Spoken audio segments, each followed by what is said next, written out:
Les enfants des mondes de la mort. Ils ont appelé à l'aide. Mais la galaxie a regardé ailleurs. Alors la Terre a envoyé ses survivants. Avant de commencer. Pose ce que tu fais. Éteins le bruit autour de toi. Parce que ce que tu t'apprêtes à entendre n'est pas une simple histoire de guerre entre des étoiles. C'est l'histoire de gens ordinaires qui ont regardé l'impossible en face et décidé que possible était une question de volonté. Si ce genre de récit te touche, des histoires qui font battre le cœur plus vite et réfléchir plus longtemps, alors tu es exactement là où tu dois être. Abonne-toi à la chaîne. Rejoins une communauté qui croit que les meilleures histoires sont celles qui nous rappellent ce que nous pouvons être. Et quand tu auras fini d'écouter, dis-moi dans les commentaires, ton avis? Maintenant. Installe-toi. Respire. L'histoire commence. Partie 1, le cri dans le vide. L'espace entre les étoiles n'est pas silencieux. Il est rempli de signaux. De fréquences. De voix qui traversent le néant à la vitesse de la lumière, portant des nouvelles de joie, de commerce, de science. Et parfois, des voix qui portent autre chose. Des voix qui portent la terreur. Le signal des Vellani arriva à la station de relais de Proxima, c'est un mardi matin, heure terrestre. Un technicien de 23 ans, Marcus Diouf, était en train de finir sa 3e tasse de café synthétique quand le panneau de réception s'illumina en rouge. A en orange, code standard pour les urgences ordinaires. En rouge. Rouge vif. Rouge sang. Il posa sa tasse. Il lut le message. Il appela son supérieur. Son supérieur appela le ministre. Le ministre appela le Conseil de la Terre. Et 36 heures plus tard, une femme du nom de commandante Léa Morvan se tenait dans un hangar militaire à Toulouse, les bras croisés, les yeux fixés sur un hologramme translucide qui montrait une planète en train de mourir. Voilà ce qu'on sait, dit le général Adhémar en faisant tourner lentement l'image. La planète Vellani Prime. Système de Solette, à 42 années-lumière.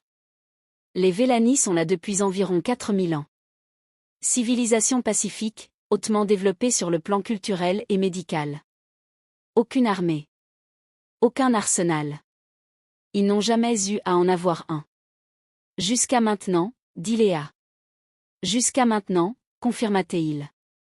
L'hologramme pivota. La planète, autrefois d'un bleu-vert délicat selon les archives photographiques, était à présent partiellement obscurcie par ce qui ressemblait à des nuages sombres en mouvement. Mais ce n'étaient pas des nuages. C'étaient les SEM. Combien sont-ils? Demanda Léa. Le général hésita. Les estimations varient. Les capteurs Vellani ne sont pas militaires, donc leur précision est limitée. Mais on parle de plusieurs millions d'unités individuelles. Dans l'espace et sur le sol. Le silence qui suivit dura exactement 4 secondes. Et le Conseil galactique, dit finalement Léa. Il se réunit dans 2 jours à la station Concordia. L'ambassadrice Vellani, Séraphina Eel, y sera présente pour plaider leur cause. Léa regarda encore une fois l'hologramme. La planète qui tournait. Les nuages noirs qui se resserraient dessus comme des doigts. Je veux être là, dit-elle. Léa. Je veux être là, répéta-t-elle. Et j'aurai besoin de la flotte d'intervention rapide en état de départ sous 48 heures. Le général la regarda longuement. Il connaissait ce visage. Ce regard-là. Il l'avait vu dans d'autres yeux, d'autres générations. Des yeux qui avaient regardé quelque chose d'impossible et décidé que possible était une question de volonté. Il hocha la tête. Je vais préparer les autorisations. Partie 2, la salle du conseil. La station Concordia était un chef-d'œuvre architectural. Construite il y a 300 ans par un consortium de cette espèce, elle flottait dans l'espace neutre entre les zones d'influence des grandes puissances galactiques, une sphère de métal blanc et d'acanthe luminescente grande comme une petite lune. À l'intérieur, des couloirs larges comme des avenues, des jardins sous bulles de verre, et au cœur de tout cela, la grande salle du conseil, une immense chambre circulaire aux gradins en arc de cercle, chaque niveau dédié à une espèce différente, toutes orientées vers la scène centrale. Les humains, depuis leur adhésion à l'Alliance galactique il y a 59 ans, occupaient le plus petit gradin. Le plus bas. Celui situé juste avant la sortie de service. Léa Morvan et son aide de camp, le lieutenant Théo Nakamura, 26 ans, prirent place sans un mot. Autour d'eux, les représentants d'une quarantaine d'espèces murmuraient entre eux, certains dans leur propre langue, d'autres via les traducteurs universels implantés derrière l'oreille de chaque délégué. Personne ne regardait les humains. Cela n'avait rien d'inhabituel. La session s'ouvrit quand les lumières centrales s'abaissèrent doucement et que la voix du président du conseil, l'Arantide Malexol, résonna dans la salle. Les Arantides ressemblaient vaguement à des mantes religieuses de 3 mètres de hauteur, mais leur voix était étrangement douce, presque musicale. Nous sommes réunis aujourd'hui pour entendre la pétition du peuple Vélani, dit-il. L'ambassadrice Sérafina Heuel a demandé à s'adresser au conseil. Nous l'accueillons. Elle entra. Léa avait vu des photos de Vélani. Elle pensait être préparée. Elle ne l'était pas. Sérafina Heuel mesurait un peu moins d'1,60 m, ce qui la rendait plus petite que la plupart des humains adultes.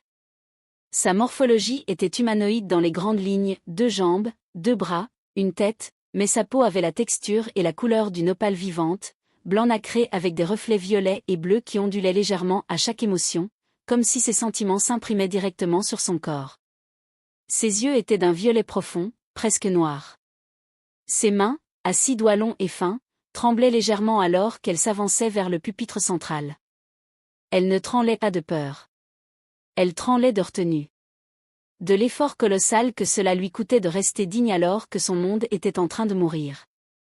Membre du conseil, dit-elle, et sa voix, traduite en temps réel, avait une qualité qui rappelait à Léa le son d'un cristal sous tension, belle et sur le point de se briser. Mes enfants mourront ce soir si je ne fais rien. Alors je viens vous parler. Elle fit une pause. Laissa les mots exister. L'ESEM a atteint notre système orbital il y a 14 jours. Il a détruit nos 2 avant-postes scientifiques sans préavis, sans communication, sans demande.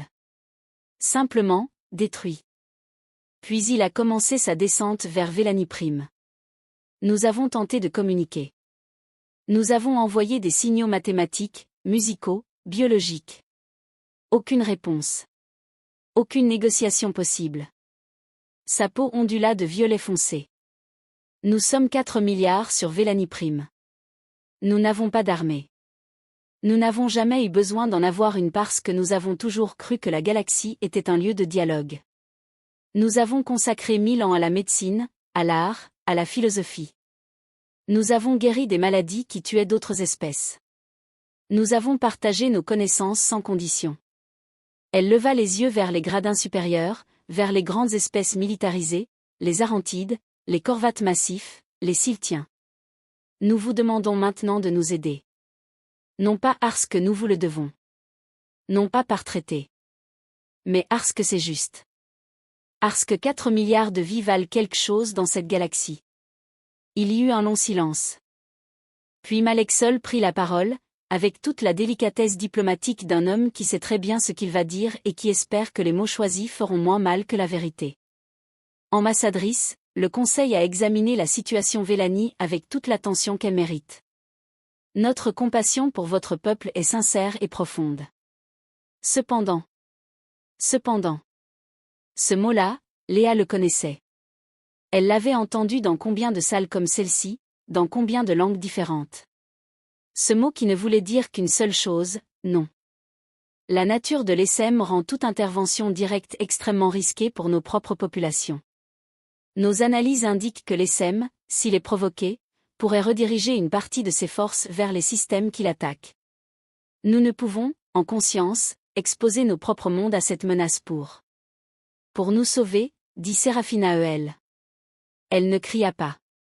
Elle dit simplement les mots que Malexol n'osait pas prononcer. Pour nous sauver. C'est bien ce que vous voulez dire. Ambassadrice, les calculs stratégiques. 4 milliards de personnes, dit-elle. Des enfants qui ne savent pas encore marcher. Des musiciens. Des médecins qui ont sauvé des vies Arantides lors de l'épidémie de Vorat, 3, vous vous souvenez? Des philosophes. Des jardiniers. Des amants. 4 milliards. Malexol inclina la tête dans ce qui, pour un Arantide, ressemblait à de la gêne. Nous allons ouvrir des corridors humanitaires pour l'évacuation. Nous pouvons organiser. Vous ne pouvez pas évacuer 4 milliards de personnes, dit Serafina Heuel. Vous le savez. J'ai fait les calculs dans mon vaisseau pendant le voyage. Avec votre flotte de transport disponible, en supposant une coopération totale de tous les membres, vous pourriez évacuer environ 200 millions de personnes avant que l'ESM atteigne la surface. Le reste mourra. Vous le savez. Silence. Nous sommes profondément désolés, dit finalement Malexol. Serafina Heuel baissa la tête. Ses mains serrèrent le bord du pupitre. Sa peau vira au gris. Et c'est à ce moment précis que Léa Morvan se leva. Partie 3, les humains parlent. Elle n'avait pas demandé la parole. Il n'y avait aucun protocole pour cela dans le règlement intérieur du Conseil. Les délégués des petites espèces étaient censés attendre qu'on leur donne la parole, s'inscrire via les formulaires électroniques, patienter. Les humains étaient une espèce de 3e rang, membre observateur depuis moins de 60 ans. Ils n'avaient pas de siège permanent. Ils n'avaient pas de droit de veto. Ils n'avaient techniquement pas le droit d'interrompre une session plénière. Léa Morvan se leva quand même. Commandante Morvan, dit Théo Nakamura à voix basse en posant une main sur son bras. Je sais, dit-elle. Elle descendit les quelques marches qui séparaient son gradin de l'allée centrale et marcha jusqu'au pupitre. Un garde Arantide fit un mouvement vers elle. Elle l'ignora avec le calme de quelqu'un qui a appris que l'assurance fait souvent plus que la permission. Commandante Léa Morvan, dit-elle dans le micro d'un ton qui n'attendait pas d'approbation. Représentante militaire de la Terre. Alliance galactique, membre depuis 59 ans. Malexol la regarda avec ce mélange articulé de surprise et d'agacement que Léa avait appris à reconnaître chez les grandes espèces quand un humain faisait quelque chose d'inattendu. Cette session n'est pas ouverte au. Avec tout le respect que je vous dois, dit Léa, et des rires étouffés parcoururent certains gradins, je vais parler quand même. Il y eut des murmures. Des bruissements. Quelques espèces communiquaient entre elles à des fréquences que les traducteurs ne captaient pas. Léa imaginait ce qu'ils disaient. Typique des humains. Impulsif. Inconscient des protocoles. Elle s'en moquait. Elle se tourna vers Serafina Heuel. L'ambassadrice Vélanie la regardait avec des yeux où quelque chose venait peut-être de changer. Quelque chose de très petit. Une étincelle. Ambassadrice, dit Léa, la Terre accepte votre demande d'aide. Un silence total tomba sur la grande salle. Puis quelqu'un rit. Pas discrètement. Franchement. C'était un délégué corvate, massif, à la peau grise blindée comme de l'acier, qui secouait son énorme tête avec une expression que son traducteur rendait comme, de l'amusement mêlé d'incrédulité. Les humains, dit-il. D'autres rirent à leur tour. Ce n'était pas malveillant, exactement. C'était comme si quelqu'un avait annoncé qu'un enfant voulait soulever un rocher. Les humains, répéta Malexol d'une voix qui cherchait à être neutre. Commandante Morvan, votre espèce voyage dans l'espace depuis 60 ans. Vous n'avez ni les ressources, ni l'expérience, ni les capacités technologiques pour. Nous avons des vaisseaux, dit Léa. Nous avons des soldats. Nous avons des médecins. Et nous avons quelque chose que personne dans cette salle ne semble avoir aujourd'hui. Quoi donc, dit Malexol. Léa le regarda. La volonté de nous battre, la volonté de protéger ceux qui méritent de l'être. Le silence revint. Un silence différent du précédent. Plus lourd. Théo Nakamura, dans son gradin, regardait sa commandante avec une expression qui n'aurait peut-être à su nommer. Quelque chose entre la fierté et une peur très rationnelle de ce qui allait suivre. Léa se tourna vers le conseil entier, ses yeux passant lentement sur chaque gradin. Je vais vous dire quelque chose que vous semblez avoir oublié, ou peut-être que vous n'avez jamais su. La Terre est ce qu'on appelle un monde de la mort. Température extrême, prédateurs sur Terre et dans les mers, météo violente, maladies, volcans, séismes. Pendant des millions d'années, ce monde a essayé de tuer chaque chose vivante qui y résidait. Et nous avons survécu. Pas parce que nous étions les plus forts. Pas parce que nous étions les plus rapides. Mais parce que nous ne savons pas quand nous arrêter. Elle fit une pause. Vous voyez les SEM et vous calculez vos pertes possibles. C'est raisonnable. C'est sage. Je comprends. Mais moi, je vois 4 milliards de personnes qui vont mourir si personne n'agit, et je ne peux pas regarder ça en restant assise. Elle posa les 2 mains à plat sur le pupitre. Nous n'avons pas besoin de votre permission. Nous n'avons pas besoin de votre soutien. Nous n'avons pas besoin de votre approbation. Mais si l'un d'entre vous, pour quelque raison que ce soit, culpabilité, intérêt stratégique, ou simplement parce qu'il reste encore quelque chose de juste dans cette salle, si l'un d'entre vous veut venir, nos vaisseaux partent dans 36 heures. Elle s'écarta du pupitre. Séraphina, elle, la regarda marcher vers elle. Elle se leva. Ses yeux violets cherchèrent le visage de Léa avec une intensité presque douloureuse. « Vous savez ce qui vous attend là-bas » dit-elle à voix basse. « Oui » dit Léa. « Vous pourriez tous mourir. »« Oui. » « Pourquoi » Léa s'arrêta. Elle pensa à ces questions. Vraiment. Pas à la réponse qu'on donne dans les discours. La vraie réponse, la réponse d'os et de sang. Parce qu'un jour, quelqu'un nous a peut-être regardés comme ça, dit-elle enfin. Et a décidé que nous valions la peine d'être sauvés. Partie 4, la préparation. 36 heures. C'est tout ce qu'ils avaient. Dans le hangar principal de la station Concordia, qui avait été réquisitionné avec une autorisation signée en urgence par Malexol lui-même, peut-être par gêne, peut-être par calcul, la petite équipe de Léa travaillait sans s'arrêter. Le docteur Sonia Ferreira était la première à débarquer du shuttle terrestre. 45 ans, cheveux gris coupés courts, yeux couleur café, elle portait 3 valises de matériel médical qu'elle avait refusé de laisser charger par les techniciens. Je sais exactement où chaque chose est dans ces valises, dit-elle au jeune lieutenant Nakamura qui voulait l'aider. Si quelqu'un les déplace, des gens mourront parce que je perdrai 30 secondes à chercher un garrot. Bien, dit Théo Nakamura. Il était le plus jeune officier à bord. 26 ans, diplômé de l'Académie spatiale de Lyon depuis 18 mois, il n'avait jamais vu une vraie bataille. Il avait un visage que sa mère aurait dit honnête, des traits doux, des grands yeux marrons, une façon de prendre des notes mentalement sur tout ce qu'il voyait. Il avait rejoint la délégation de Léa parce qu'il croyait en quelque chose qu'il avait du mal à formuler, mais qui ressemblait à « quelqu'un doit le faire ». Le sergent-chef Adam Foll arriva ensuite. Si Théo représentait ce que l'armée humaine espérait forger, Adam Foll représentait ce qu'elle fabriquait en réalité quand les guerres duraient trop longtemps. 41 ans. Ancien des forces spéciales de l'Union d'intervention spatiale.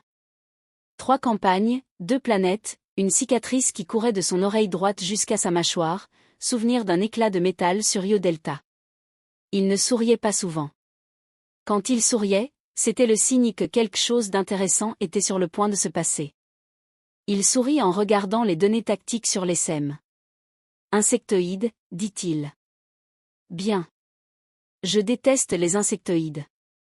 Vous en avez déjà combattu ? Demanda Théo. Non. Mais j'ai grandi au Sénégal. J'ai l'expérience. Il y avait aussi la capitaine Yuki Tanaka, pilote de chasse, qui passait ses moments libres à calculer des trajectoires d'approche sur un hologramme portable avec la concentration d'une joueuse d'échecs, et le lieutenant Karim Lamine, spécialiste en communication et en système de brouillage, qui avait rejoint l'équipe parce qu'il avait lu le signal Vélani en premier et ne s'en était pas remis. Ils étaient 17 au total. 17 humains. Contre des millions d'unités de l'ESM. C'est ça, notre armée, dit Théo à Léa alors qu'il vérifiait l'inventaire des vaisseaux. Non, dit Léa. C'est notre avant-garde. Les renforts arrivent. Elle montra l'estas derrière lui. Il se retourna. 2 transports de troupes descendaient en approche vers les quais d'amarrage. Pas des vaisseaux militaires, des vaisseaux de la flotte d'intervention de la Terre, larges comme des baleines, bleu marine avec les marques de l'Alliance terrienne sur le flanc. Derrière eux, 3 frégates d'escorte, compactes et laides, avec la silhouette peu élégante mais très fonctionnelle des bâtiments de guerre humains. Combien de soldats ? Demanda Théo. 4000. Plus 20 équipes médicales. Plus des drones de construction pour les fortifications. Elle vit son expression. L'arithmétique qu'il faisait mentalement. Je sais ce que tu penses, dit-elle. 4000 contre des millions. Nous n'allons pas les tuer tous, dit Léa avec une patience tranquille. Nous allons protéger suffisamment de gens assez longtemps pour les évacuer. C'est différent. Et si ce n'est pas suffisant? Elle lui mit une main sur l'épaule. Un geste bref, mais présent. Alors nous tiendrons aussi longtemps que possible. Et le conseil regardera. Et peut-être que leur honte les forcera à bouger. Ou peut-être pas. Peut-être pas, dit Léa. C'est pourquoi on fait notre boulot comme si nous étions seuls au monde. Séraphine Aël passa les heures de préparation dans un état qui ressemblait à de l'hébétude. Elle avait accepté de guider les humains jusqu'à Vélanie Prime, de leur fournir toutes les données disponibles sur l'ESM et sur la géographie de son monde. Mais une partie d'elle-même ne croyait pas encore à ce qui se passait. Elle s'assit dans la salle de briefing du vaisseau amiral de Léa, entourée de cartes holographiques de sa planète natale. Des rivières, des forêts de cristaux enrayés, des villes aux architectures douces qui épousaient les reliefs naturels. 4 milliards de vies qui attendaient. Le docteur Ferreira posa une tasse de quelque chose de chaud devant elle. « Vous pouvez boire du thé ?» demanda Sonia. Oui. Oui, nous pouvons. Merci. C'est du thé de la Réunion. C'est une île sur notre planète. Il paraît que ça aide. Séraphine Aël tint la tasse à 2 mains. La chaleur traversait ses paumes. Vous avez des enfants? Demanda-t-elle à Sonia. Une fille. 21 ans. Elle fait de la médecine aussi. Vous n'avez pas peur pour vous? Sonia réfléchit à la question sérieusement, ce que Séraphine Aël trouva plus réconfortant qu'une réponse immédiate et rassurante. J'ai peur, dit Sonia. Bien sûr que j'ai peur. Mais les médecins que je connais ont tous une chose en commun, ils ont appris très tôt que leur peur à eux est moins importante que la douleur de leurs patients. Ce n'est pas du courage. C'est juste de la priorité. Séraphine Aël regarda la tasse de thé. Pourquoi vous faites ça? Dit-elle. Vraiment. Pas la réponse officielle. Sonia sourit. Un sourire qui avait des années dedans. Parce qu'une nuit de garde, quand j'avais 27 ans, j'ai perdu un patient que j'aurais pu sauver si j'avais agi plus vite. Et depuis ce jour-là, je ne peux plus regarder quelqu'un mourir et me dire que ce n'est pas mon problème. C'est comme ça que ça marche, pour nous. On appelle ça une cicatrice de l'âme. On en a tous une. Partie 5, la descente. Ils sortirent du saut quantique à la périphérie du système de Solette à 4h-17h du bord. Théo Nakamura était sur le pont d'observation quand cela arriva. Il vit l'ESM pour la première fois de sa vie, et il comprit immédiatement pourquoi les grandes espèces galactiques avaient refusé d'intervenir. L'ESM n'était pas une flotte. Une flotte a des lignes, des formations, une logique géométrique. L'ESM ressemblait à une nuée. Une prolifération. Quelque chose d'organique et d'infini, un brouillard de métal et de biologie qui encerclait Vélanie Prime comme une main qui se referme sur une bille. Des milliers, peut-être des millions de vaisseaux créatures individuelles, chacun de la taille d'un chasseur à petit, tous interconnectés par des signaux chimiques et électromagnétiques que les capteurs humains ne comprenaient qu'à moitié. Ils brillaient d'une lumière brun-rouge sous le soleil du système. Comme de la rouille vivante. Estimation à jour, dit Karim Lamine depuis sa station. 17 000 unités en orbite basse. Plusieurs millions en surface ou en approche. Communication avec Vélanie Prime, demanda Léa. En ligne. Réduction massive des capacités depuis 48 heures. Les SEM brouillent leur fréquence. Je peux percer le brouillage sur des canaux courts, mais pas pour longtemps. Faites assez le message, nous arrivons. Et dites-leur de préparer les zones d'atterrissage au sud du continent Elat. C'est là que la densité de population est la plus haute et que les défenses naturelles sont meilleures. Reçu. Adam Foll entra sur la passerelle avec le calme d'un homme qui a décidé très longtemps avant ce moment-là comment il allait se comporter. La première vague descend dans combien de temps, dit-il. 2 heures, dit Léa. On a une fenêtre de 13 minutes entre les passages des escadrons de l'ESM en orbite. Yuki peut nous faire entrer dans cette fenêtre? Yuki peut faire entrer un camion dans le trou d'une aiguille, dit Adam. Oui, elle peut. Bien. Première vague, équipe médicale, unité de génie, drone de fortification. Vous avec la deuxième vague, folle. Reçu. Il fit demi-tour vers la sortie, puis s'arrêta. Commandante, dit-il sans se retourner. Je veux juste que vous sachiez. La moitié de mes hommes se sont portés volontaires quand ils ont vu le briefing. Les autres, leur commandant de compagnie a dit que c'était optionnel. Ils se sont tous portés volontaires quand même. Léa ne répondit rien pendant quelques secondes. Je sais, dit-elle enfin. Je le leur dirai un jour. La descente fut une leçon en géométrie du chaos. Les navettes humaines tombaient en vrille programmée, en zigzag, en spirale que la capitaine Tanaka calculait en temps réel pour exploiter les angles morts de l'ESM. C'était moins une tactique militaire classique qu'un ballet frénétique entre instinct de pilote et algorithme prédictif. L'ESM réagit 10 minutes après le début de la descente. Des unités de reconnaissance se détachèrent de la nuée principale et plongèrent vers les navettes. Petites, rapides, semblables à des insectes de métal organique de la taille d'un chien, elles se déplaçaient en formation fluide, changeant de direction en une fraction de seconde. Contact, dit Yuki depuis le cockpit de la navette de tête. 22 unités, approche rapide, côté gauche. Contre-mesure, dit Léa. Déployés. Des nuées de leur thermique explosèrent dans le sillage de la navette, des brouilleurs électromagnétiques s'activaient. La plupart des unités de l'ESM mordirent à l'appât. Cette ne le firent pas. Cette unité persistante, dit Yuki. Elle s'adapte. Missiles de défense courte portée? En train de charger. Ne les activez pas encore. Attendez qu'elle soit à 200 mètres. Commandante, à 200 mètres. Je sais. Attendez. 250 mètres. 200 mètres. Maintenant. Cette explosion déchirèrent l'atmosphère haute de Vélanie Prime. Cette petite boule de feu qui s'éteignirent presque aussitôt dans la résistance de l'air. Les navettes percèrent les nuages. Sous eux, pour la première fois, Théo vit Vélanie Prime de près. Les forêts de cristaux enrayés qu'il avait vues sur les cartes étaient réelles, et même à travers le hublot blindé d'une navette militaire, elles étaient d'une beauté qui lui serrait la gorge. Des arbres de 10 mètres de hauteur, translucides, dont les branches captaient la lumière et la redistribuaient en 1000 éclats orangés. Certaines de ces forêts brûlaient. Les grandes villes aux architectures douces étaient partiellement effondrées. Sur les routes, entre les ruines, il voyait des points qui se déplaçaient. Des Vélani qui fuyaient. Et derrière eux, plus proches, toujours plus proches, les premiers essaims terrestres. L'ESM avait atterri.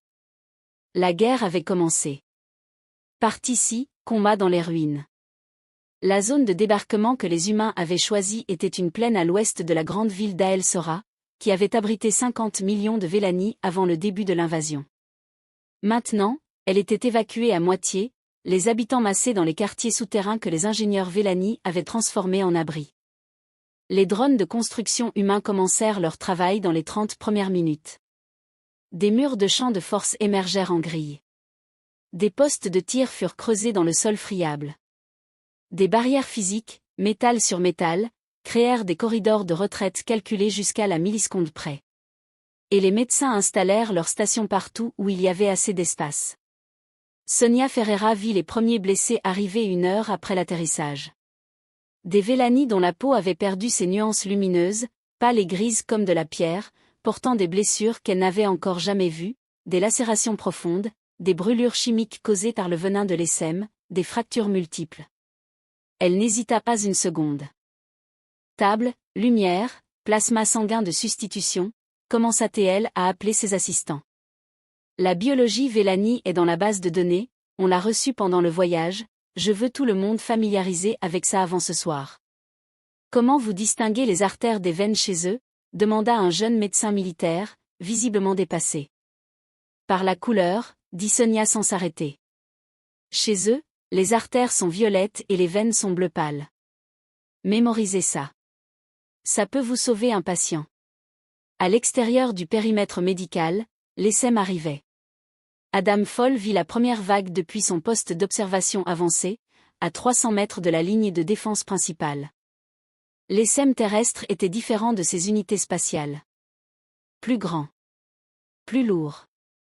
Des formes qui rappelaient vaguement des insectes, mais à la biologie amplifiée par quelque chose d'artificiel, de métallique, comme si la nature et la machine s'étaient fondues en une seule chose.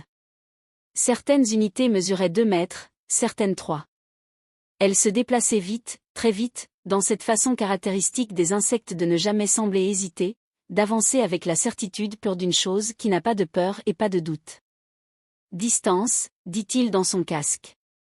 500 mètres, dit la voix de sa seconde, la sergente Amara Kouyaté. Et il y en a beaucoup, sergent-chef. Définissez beaucoup. Un silence. Beaucoup, dit-elle à nouveau.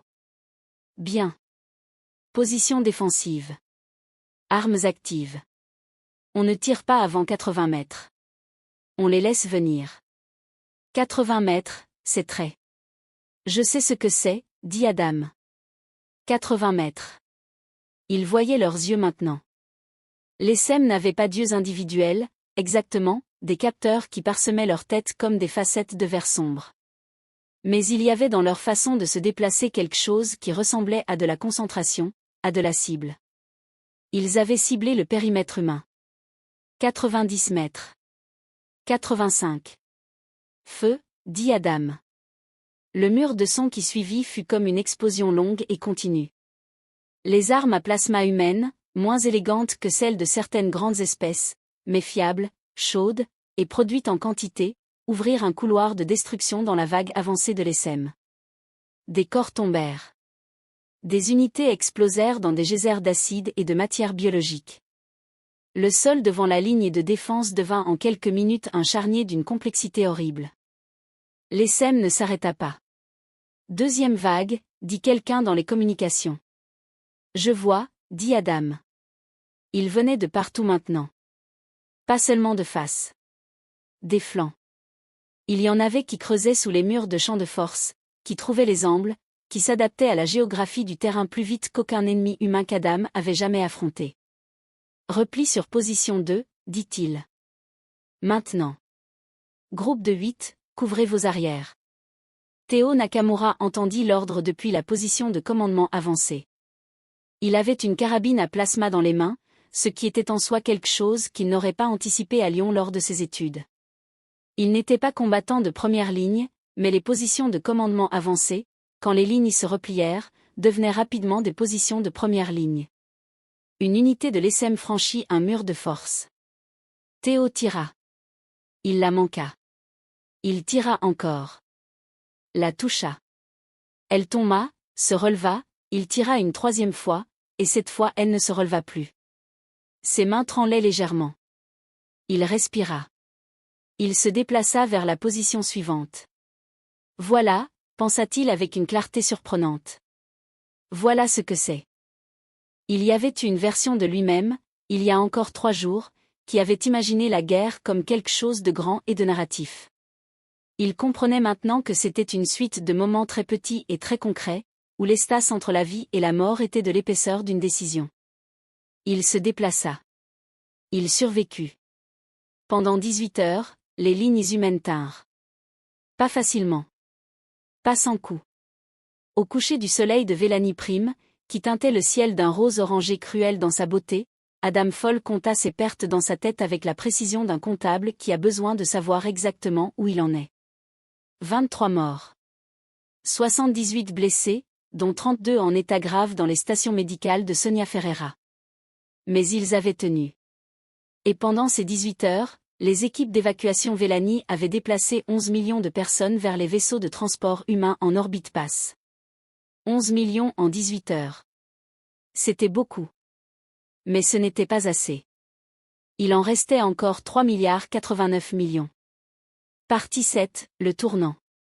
À 3h22 de la deuxième nuit, Léa Morvan prit une décision. Elle était sur le pont principal de son vaisseau amiral, en orbite basse, en communication simultanée avec le sol, les stations médicales, les équipes d'évacuation, et un Karim Lamine qui avait cessé de dormir depuis 2 jours et dont les yeux avaient pris une qualité de lampe brûlant trop fort.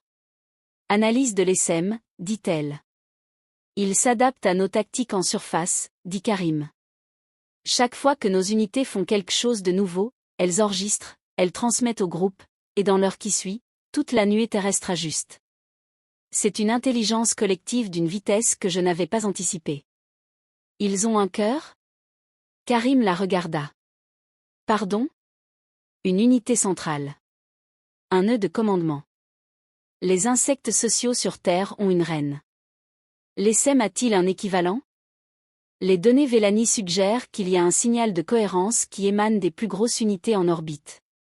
Pas une reine au sens biologique, mais quelque chose qui joue le même rôle fonctionnel. Si ce signal était interrompu, les unités au sol perdraient leur coordination, dit Léa. Potentiellement. Oui. Potentiellement. Les données sont incomplètes, commandante. Elles le sont toujours, dit Léa. Où sont les grandes unités en orbite? Karim montra l'hologramme. Au centre de la nuée orbitale, 3 formes beaucoup plus massives que les autres. D'une taille comparable à des destroyers humains. Voilà vos nœuds de cohérence, dit Karim. Distance de tir de nos frégates? En dehors de leur portée actuelle. Mais si on montait plus haut en orbite, on serait dans leur portée, et eux aussi dans la nôtre. Et l'ESM orbital nous laisserait faire? Absolument pas. Léa regarda l'hologramme un long moment. Yuki Tanaka, qui était entrée discrètement et s'était assise dans un coin en écoutant, parla pour la première fois. Je peux faire entrer les frégates dans la zone de tir, dit-elle. Pas facilement. Ce n'est pas comme la descente. Eux, ils sont plus rapides que nos navettes et ils auront le temps de réagir. Quel est le risque? Très élevé, dit Yuki sans ciller. Probablement une frégate sur 3 n'en revient pas. Peut-être plus. Un silence. Donnez-moi le temps de calculer des trajectoires d'approche spécifiques, dit Yuki. 2 heures. Je peux réduire le risque.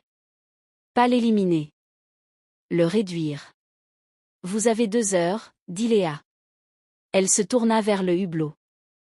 La planète tournait en dessous. Elle-même ainsi, même enveloppée dans l'ESM comme dans un voile de cauchemar.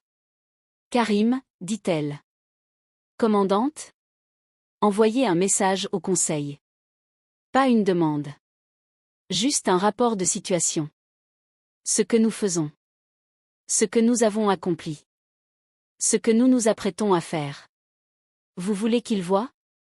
Je veux qu'il voie, dit Léa.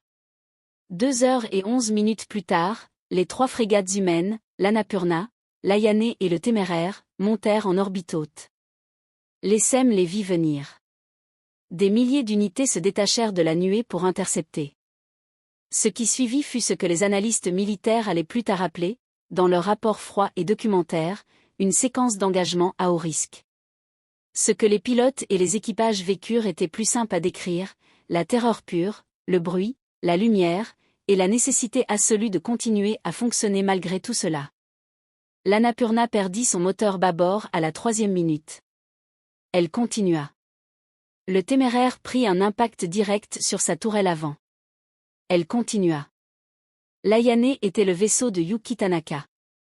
Elle pilotait depuis le siège du commandant de bord, ce qui n'était pas son rôle officiel, mais personne à bord n'avait protesté. Elle avait les mains calmes sur les commandes, les yeux sur des dizaines d'écrans à la fois, calculant en temps réel des trajectoires que ses propres algorithmes ne trouvaient pas assez vite. Distance au nœud de cohérence, dit-elle. 8000 km, dit son artilleur. Portée de tir? Dans 12 secondes. On va avoir des visiteurs dans 10, dit son copilote. Je sais, dit Yuki. Préparez les torpilles gravitationnelles. Ce ne sont pas des armes anticapitales, dit l'artilleur. Elles sont conçues pour les astéroïdes. Je sais ce pourquoi elles sont conçues, dit Yuki. Elles créent une distorsion gravitationnelle localisée, non? Oui, mais... Alors si on les tire suffisamment près d'une unité de l'ESM dont la biologie est partiellement organique, qu'est-ce qu'il se passe à son niveau moléculaire? Un silence. Oh, dit l'artilleur. Oh, oui. Torpille chargée dans 15 secondes, dit le copilote. Parfait, dit Yuki. Parce que nos visiteurs arrivent dans 7. Ce qui suivit dura 82 secondes. Pour les équipages des 3 frégates, ces 82 secondes furent vécues dans l'état particulier d'accélération temporelle que crée le danger extrême, chaque détail hyper précis, chaque décision distillée à l'essentiel, chaque seconde divisée en sous-secondes par un cerveau qui sait qu'il n'a pas le droit d'en manquer une.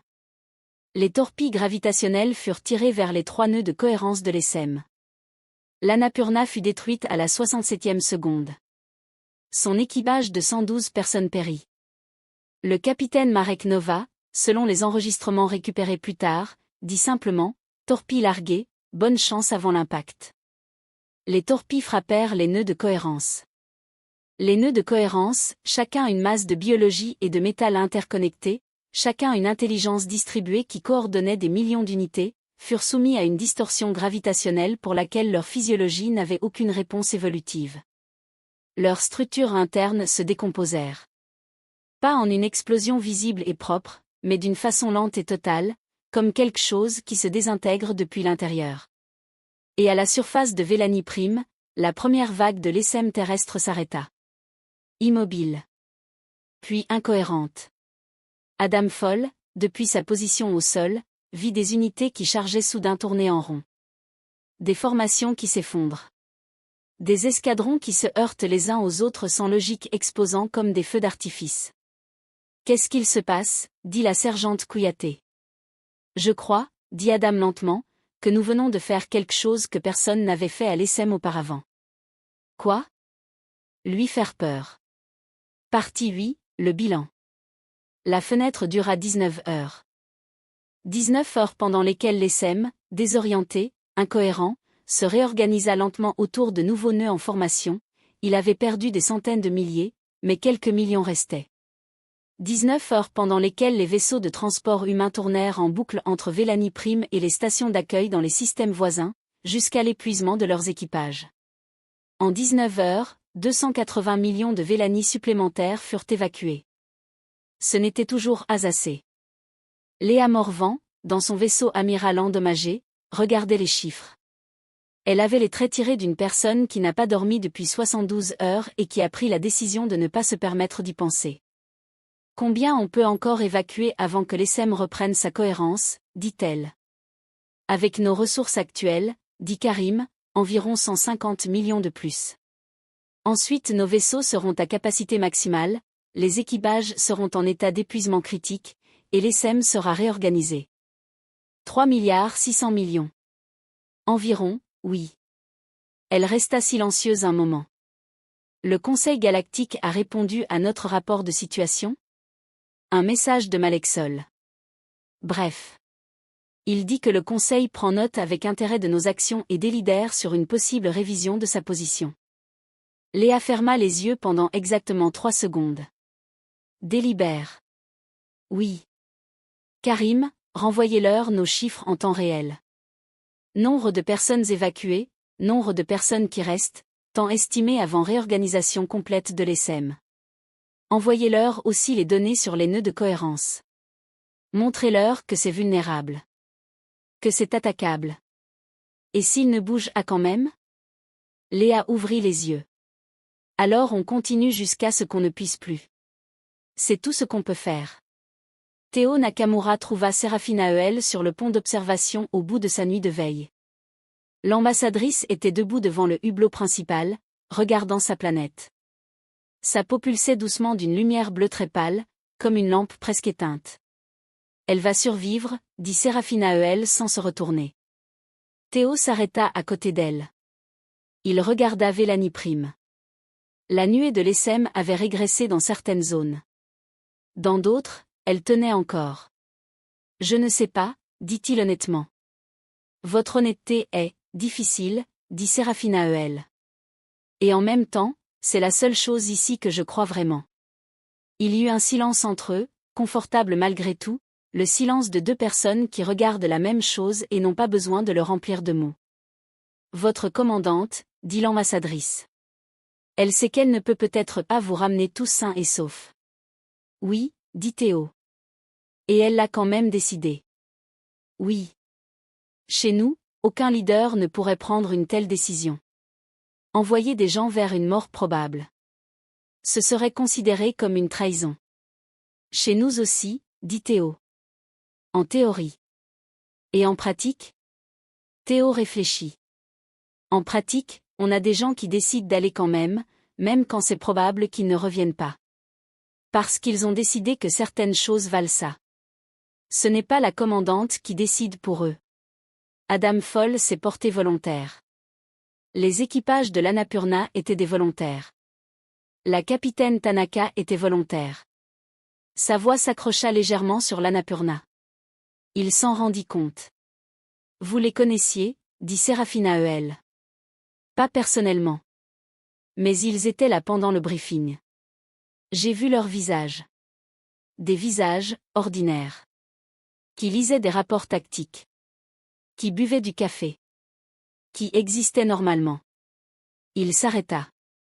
Ils ont quand même tiré leur torpille en dernier, dit-il. L'enregistrement le confirme. Jusqu'au bout. Serafina Heuel posa une de ses longues mains à 6 doigts sur le hublot. Sa peau retrouva un moment de bleu profond. Nous avons un mot, dans notre langue, dit-elle. Aélite. Il n'a pas de traduction directe en vos langues. Ça signifie quelque chose comme « le sacrifice qui illumine ». La mort qui crée de la lumière pour les autres.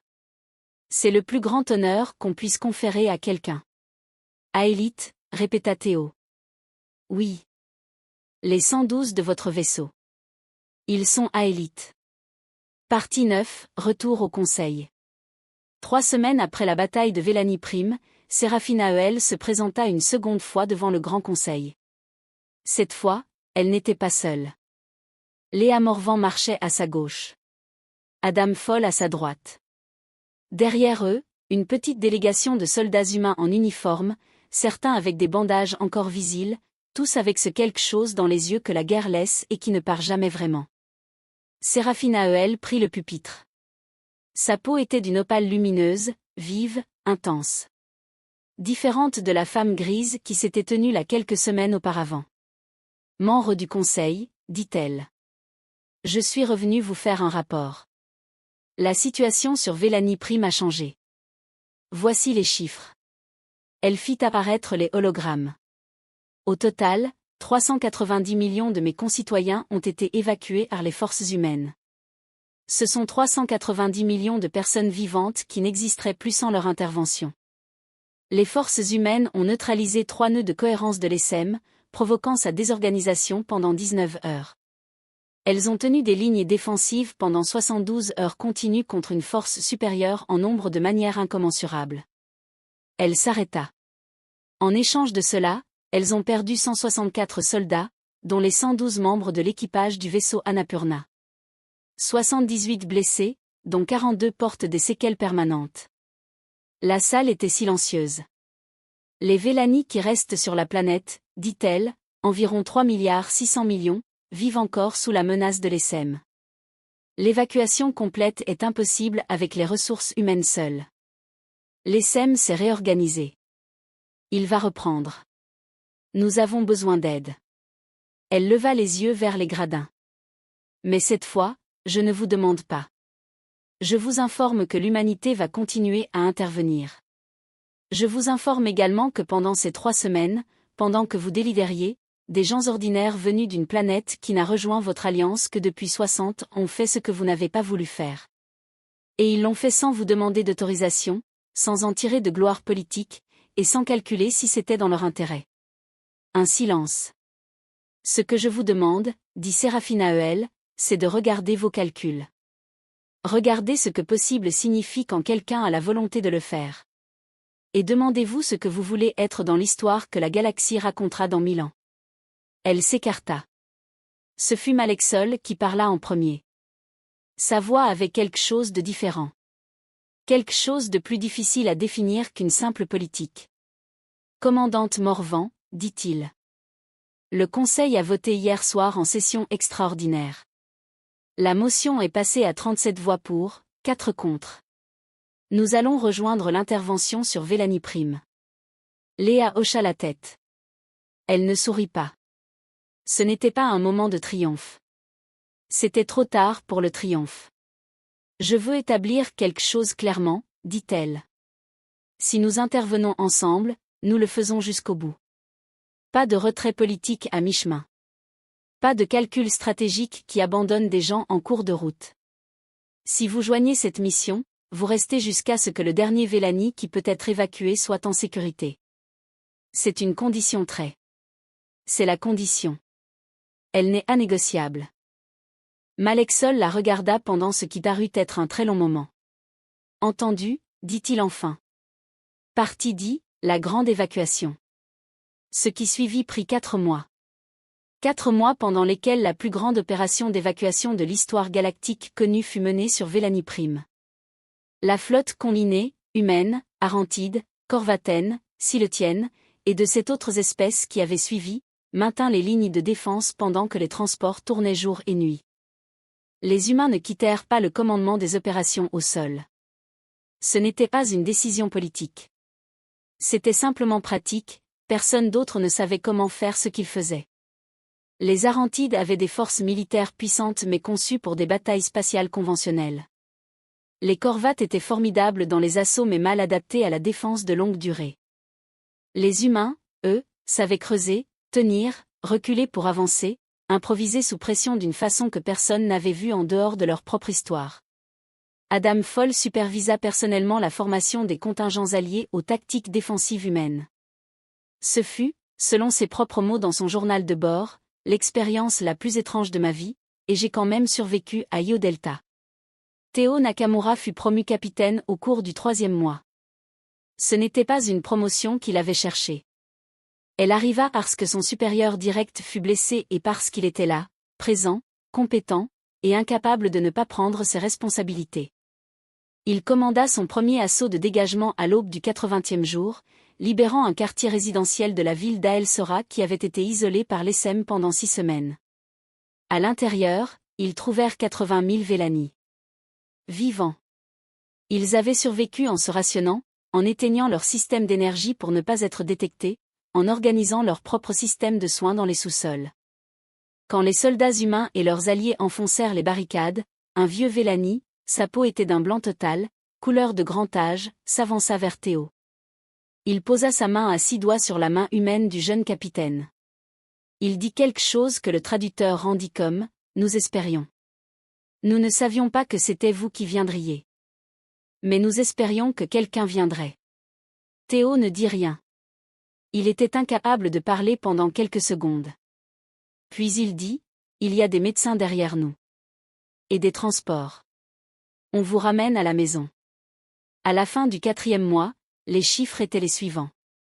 2,8 milliards de Vélani évacués vers des systèmes d'accueil temporaires. La présence de l'ESM sur Vélani Prime, bien que persistante, avait été réduite à des zones d'implantation que les forces alliées maintenaient sous contrôle. Il restait environ 800 millions de Vélani sur la planète. Toujours trop. Mais plus sous menace immédiate d'extinction. Et l'ESM, pour la première fois de son histoire galactique connue, n'avançait plus. Partie 11, l'héritage. Le mémorial fut construit sur une colline à l'extérieur d'Ael Sora. C'était une idée de Séraphina Eel. Elle avait demandé, 6 semaines après la fin des combats les plus intenses, si les humains avaient une tradition pour honorer leurs morts. Plusieurs, dit Léa. Laquelle préférez-vous ? Léa réfléchit. Celle où on réunit les vivants pour ne pas laisser les morts seuls dans l'oubli, dit-elle. Le mémorial était simple.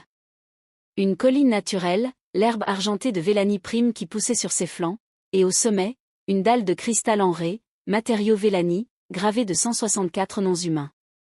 En dessous des noms, en écriture Vélani, une phrase que Séraphina Eel avait composée et que Théo Nakamura avait traduite en français pour les enregistrements officiels. Ils sont venus de loin sans qu'on leur demande. Ils sont restés jusqu'au bout quand ils auraient pu partir. Ce que nous leur devons ne peut pas être dit en mots. Nous le dirons en vivant. La cérémonie eut lieu un matin où le ciel de Vélani Prime était d'un bleu-vert profond et clair. Une journée d'une beauté tranquille qui semblait exister pour contredire tout ce qui s'était passé. Des milliers de Vélani étaient présents. Certains avaient voyagé depuis les systèmes d'accueil temporaires pour être là. Leur peau pulsait dans des teintes douces, bleu ciel, violet pâle, les couleurs du deuil respectueux et de la gratitude mêlée. Les soldats humains présents se tenaient en rang. Certains avaient les mâchoires serrées. D'autres pleuraient sans en avoir honte. Adam Foll ne pleurait pas. Il regardait les noms sur la dalle et s'en souvenait un par un. La sergente Amara Kouyaté, qui avait tenu la position Delta 7 pendant 11 heures avec une fracture du bras. Elle était dans les vivants. La lieutenant Chiara Russo, qui avait mené une extraction de civils sous le feu et n'était pas revenue. Elle était dans les noms. Il se souvenait de leur visage. C'était la chose qu'on ne disait pas dans les discours, pensait-il. Que les soldats morts restent là, dans les têtes de ceux qui survivent. Pas comme des fantômes. Comme des présences. Des présences qui regardent et qui rappellent. Sérafina Heuel s'approcha de lui après la cérémonie. « Comment vous allez ?» dit-elle. « Je vais bien, » dit Adam. « Non, » dit-elle doucement. Il la regarda. Sa peau pulsait d'une nuance violette profonde, couleur de compassion totale. « Non, » dit-il enfin. « Mais je vais continuer d'aller. C'est ce qu'on fait. Les humains. Les humains. » Elle hocha la tête. « Nous allons écrire leur histoire. Toute notre histoire de ces mois-là. Les musiciens, les artistes, les philosophes. C'est ce que nous faisons avec ce qui compte. Nous le racontons pour que ça ne finisse jamais vraiment. » Bonne idée, dit Adam. Le Conseil galactique, dans les mois qui suivirent, créa la Force d'intervention rapide galactique. Un organe militaire conjoint, prévu pour réagir aux crises existentielles des espèces membres sans le délai de délibération politique qui avait failli coûter la vie à un monde entier. Son premier commandant était humain. La condition posée par l'humanité pour participer à cette force était inscrite dans le premier article de sa charte fondatrice, dans toutes les langues des espèces membres. Si nous intervenons, nous le faisons jusqu'au bout. Épilogue, ce que les étoiles se rappellent. 20 ans après. Théo Nakamura avait des cheveux gris aux tempes maintenant. Il était général de brigade, et il dirigeait l'académie de formation de la force d'intervention depuis son bureau sur Proxima 7. Ce matin-là, il faisait un cours à une promotion de 80 jeunes officiers issus de 12 espèces différentes.